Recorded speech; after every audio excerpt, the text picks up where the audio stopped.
Hola amigos, ¿qué tal? Stuart here from Spain Speaks. With the Spain News Update, we'll have a look at some of the main stories that have caught my attention in the press in Spain, and we'll also take a look at some comments that have been left on the channel in recent times by viewers. Before I begin, a huge thanks to all of the people that have supported the channel in recent times, whether it's by buying me a coffee, whether it's through the super thanks option on YouTube, longer term supporters on Patreon, and my channel members on this YouTube channel. Thank you very much for that support. Now, straight into the news, and Spain's #1 fugitive, Carles Puigdemont, is still making life difficult for Spanish Prime Minister Pedro Sánchez. And yesterday, Mr. Puigdemont's Junts party voted against the government on an important issue. As we can read here, Puigdemont humiliates Sánchez and leaves his mandate in a deadlock. It's a huge blow to the government. The first anniversary of the 23rd of July elections, far from being a celebration for the government, turned into a real fiasco. The cracks that had already been visible for months in the investiture bloc on account of the government's initiatives became a real gap yesterday when Junts, the party led by the fugitive Carles Puigdemont, decided to vote against the deficit and debt targets, the so-called stability path, and thus torpedo from the very beginning the draft state budget for 2025.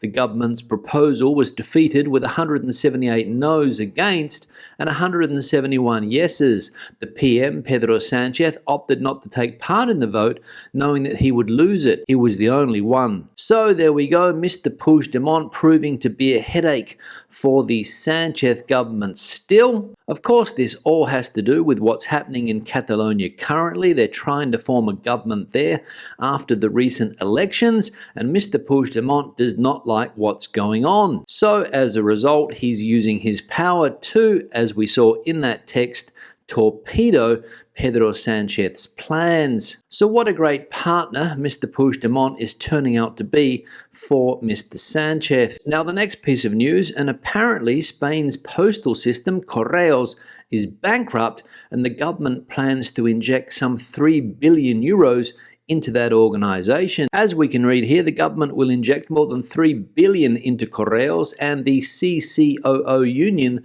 is blaming Sánchez's former chief of staff for the bankruptcy. The government plans to inject more than 3 billion euros into Correos to correct a financial situation on the verge of bankruptcy, according to figures communicated to Comisiones Obreras and the UGT by both unions. A spokesman for the Sociedad Estatal de Participaciones Industriales, SEPI, confirms to this newspaper an agreement with the unions for the transformation of the postal company, but prefers for now not to confirm figures because he assures they will be specified with the strategic plan.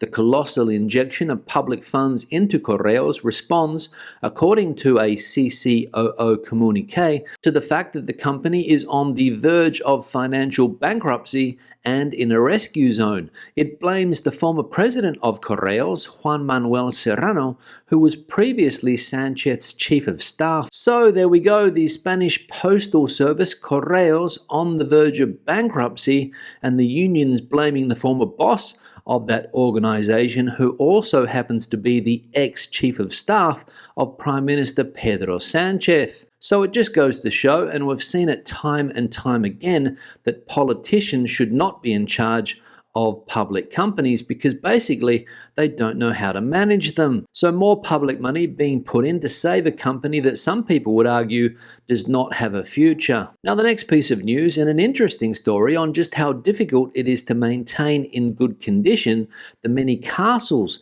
around Spain. As we can read here, the almost impossible mission of preserving more than 10,000 castles. On the 22nd of April 1949, during the Franco regime, a royal decree was published in Spain establishing the protection of all the castles in the national territory, whatever their state of conservation. The conception of Spanish fortresses at that time referred to the classic crenellated building of the Middle Ages. Over time, the regulations opened the range to all types of military constructions from prehistoric times to the present day.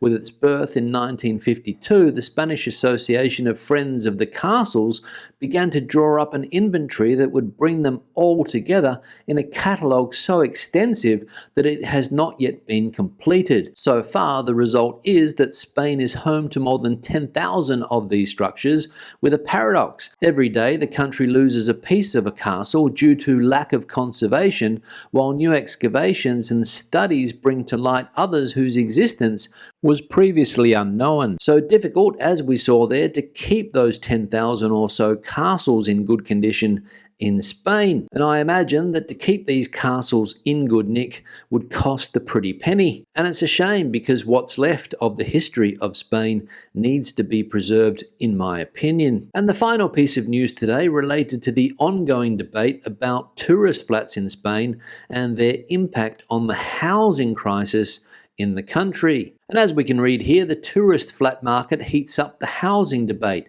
an X-ray of the crisis in the Balearics and Canaries.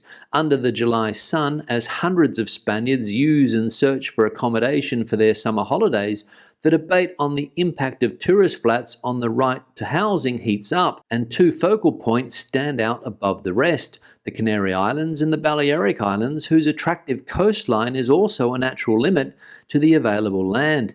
The percentage of tourist homes out of the total census in the Canary Islands, 4.30%, is 3 times the national average, 1.33%, and, in fact, 2 of its municipalities hold the title of the most saturated: Yaiza in Lanzarote and La Oliva in Fuerteventura, with rates of around 22%, according to data from the National Institute of Statistics updated this year. And if we have a look at the percentage of tourist flats in some parts of Spain, we can see that the national average is 1.3%, as we saw before. Yaiza in the province of Las Palmas, 22.5%. La Oliva, also in the province of Las Palmas, 21.8%. Pollença in the Balearics, 19.8%. And Margalef in Tarragona, 17.6%. So almost a quarter of all available accommodation in those 2 places in the Canary Islands, one on the island of Lanzarote, the other on the island of Fuerteventura, occupied by tourist flats. No wonder the locals are complaining. Now let's take a look at some comments that have been left on the channel recently. One here from Dude: regarding disabled blue badges, go online and print out the international agreements that most countries have amongst themselves. Make an appointment with the mayor. Yeah, Dude, thanks for the comment, and referring to something that popped up in yesterday's live stream, because valued member of the channel, Tio Al, who spends a lot of time down there in the south of Spain, in Cádiz, in the Puerto de Santa Maria, got a ticket left on his windscreen because he parked his car in a disabled area, even though he had a disabled badge from the United States. And this morning, I believe, he was going to head to the local council to try and sort this ticket out, because, and as Dude pointed out in that comment, there are international agreements for disabled badges. So good luck with that one, Al, and let us know how you got on. One here from Paul: England has loads of mobility scooters, as a lot of older people have health issues and cannot walk long distances, so unfair to say it is an explosion of mobility scooters, as they need it to get around. And remember, you all get old someday or have health issues. Yeah, Paul, thanks for the comment. And this is another topic that popped up the other day, the topic of mobility scooters, the amount of mobility scooters on the streets in Benidorm on the Costa Blanca, and the press in Spain called it an invasion. Not me, the press in Spain called it an invasion. And I made the comment that a lot of people that get around on mobility scooters in Benidorm don't necessarily need them. Yes, there are elderly people or people with health issues that get around on this type of vehicle in Benidorm, but a lot of people getting around on mobility scooters are doing it for fun. And that's the point I was trying to make the other day, and that's why this has become an issue in Benidorm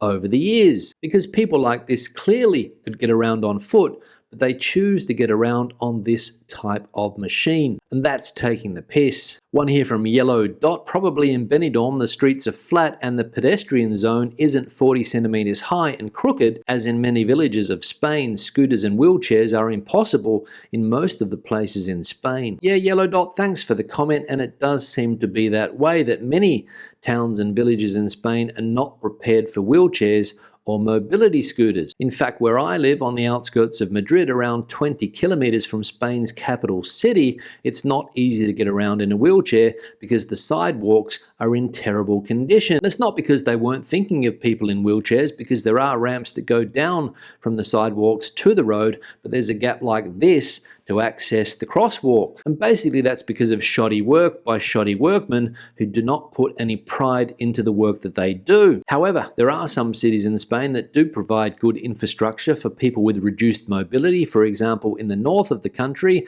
I was recently in Bilbao, and you can see that that is a city that has thought about this beforehand. But a lot of other places, unfortunately, leave a lot to be desired. One here from Jane: Spaniards can go north to work and earn more money. Yeah, Jane, thanks for the comment, and that is true. People from Spain can go to the north of Europe to work, make more money, but of course they'll have to speak the language of the country that they are going to, otherwise it could be a bit of a problem. But a lot of people that you speak to in Spain don't want to go to another country. They want to stay in their country of birth, they want to stay close to their family, and they want working conditions to improve. But for whatever reason, it is still difficult for a lot of people to find a good job in Spain, and that's something that never seems to change, unfortunately, for a lot of locals. One here from Nard: governments? I think he means foreign companies, for example, Blackstone. Yeah, Nard, thanks for the comment, and referring to another comment that was left in the chat section on yesterday's live stream. Somebody said that Spain is being bought up by foreign countries, and the countries that this person named was Russia and China, I believe. And Nard here saying that perhaps it's not foreign countries that are buying up Spanish assets, but international investment funds like the one mentioned there. As we know, after the 2008 financial crisis and the subsequent real estate crisis in Spain, not many people were willing to invest in the country. In fact, a lot of people wouldn't touch Spain with a barge pole during those times. The risk was too high. However, international funds came to the Spanish government's rescue and bought up a lot of the toxic real estate assets. They took these properties off the hands of Spanish banks who were basically bankrupt at the time, and as the saying goes, the rest is history. So foreign companies, yes, but foreign countries, I don't know, but I stand to be corrected. And the final comment here from Harry: the anti-tourist movement is already on the way to becoming an anti-foreigner movement. At the protests, you see signs like "Tourists go home" and "Expats too," or "Digital nomads go home." I don't know if this is only a radical fraction of the anti-tourist movement, but when they attack people with water guns, they certainly have a hard time distinguishing tourists from expats. Yeah, Harry, thanks for the comment, and this is in reply to something that I said in a video the other day in my Moving to Spain Pros and Cons 2024 video. I said that the anti-tourist movement is not an anti-foreigner movement, but Harry does not agree, it seems. Very hard to distinguish the foreign resident from the tourist, according to Harry. But, and as with all of the content that I publish, I speak from personal experience, 25 years plus of living in Spain looking like a foreigner, and I have never had an issue with anybody related to the way I look. I have traveled all around the country at all times of the year, and I haven't felt any animosity, or at least not yet. Sure, I've had some run-ins with locals, but it's got nothing to do with where I come from or the way I look. It's just that some people in the world are absolute. And you could be in Spain, Portugal, France, the UK, Australia, and you'll find these type of people, right? So these protests at the moment limited, in my opinion, to anti-tourism, but we'll see if it spills over into an anti-foreigner movement in the future. Let's hope not. On that note, I'll wrap the video up. Questions and comments, please leave them in the section below. If you have anything to add to the conversation today, the comment section is the place for you. Give the video a thumbs up if you liked it, thumbs down if you didn't. I'll see you in the next one. Hasta luego.